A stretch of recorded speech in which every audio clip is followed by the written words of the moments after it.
ആ ദേ കിരണേ. ആ Gabriel Sarah. Gabriel sir എന്തിനാ ഇപ്പൊ വിളിക്കുന്നേ? ഈയിടെയായിട്ട് സാർ സ്ഥിരം വിളിക്കുന്നുണ്ടല്ലോ. എന്തെങ്കിലും അത്യാവശ്യ കാര്യത്തിനായിരിക്കും. ഹലോ, എന്താ സാർ? മോഴക്കുന്നിൽ നിങ്ങൾക്കൊരു ഫ്രണ്ട് ഉണ്ടെന്ന് പറഞ്ഞില്ലായിരുന്നോ? ആരതി. ആരതിയെ കാണണമെന്ന് ഞാൻ പറഞ്ഞിരുന്നല്ലോ. എനിക്കൊന്ന് കാണാൻ പറ്റുമോ?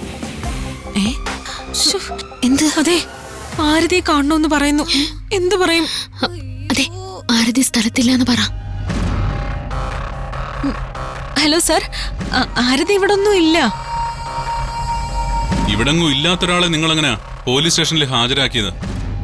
അത് പിന്നെ പോലീസിനുണ്ടായ ഒരു സംശയം മാറ്റാൻ വേണ്ടിട്ട് അവളൊന്ന് വന്നതാണ് സാർ. എനിക്ക് ആരതി ഒന്ന് കാണണമല്ലോ.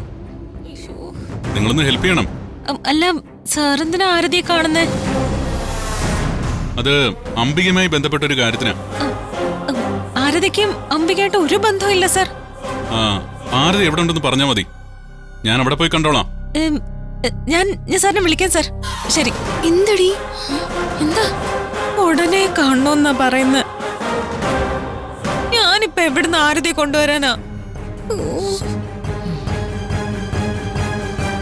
കിരൺ എന്തു മറുപടി പറഞ്ഞു? വിളിക്കാന്ന് പറഞ്ഞിട്ടുണ്ട്. അപ്പോ ആരതിയെ നമ്മുടെ മുന്നിൽ എത്തിക്കാൻ അവര് തയ്യാറല്ല. അങ്ങനെ കിരൺ പറഞ്ഞിട്ടില്ല. എന്നാ പിന്നെ അവളെ പരിചയപ്പെടുത്തി തരാന്ന് എന്തുകൊണ്ട് അവള് പറഞ്ഞില്ല?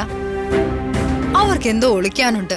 നമ്മൾ അറിയരുതെന്ന് അവരാഗ്രഹിക്കുന്ന എന്തോ ഒരു കാര്യമല്ലേ? എനിക്കങ്ങനെ തോന്നിയില്ല. പക്ഷെ എനിക്കങ്ങനെ തോന്നി. കിരൺ ആരതിയെ പറ്റി ഇനി മിണ്ടില്ല. അവള് നിന്നെ പറഞ്ഞു പറ്റിച്ചതാ.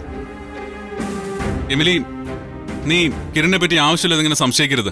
എനിക്കത് കേൾക്കാൻ താല്പര്യമില്ല.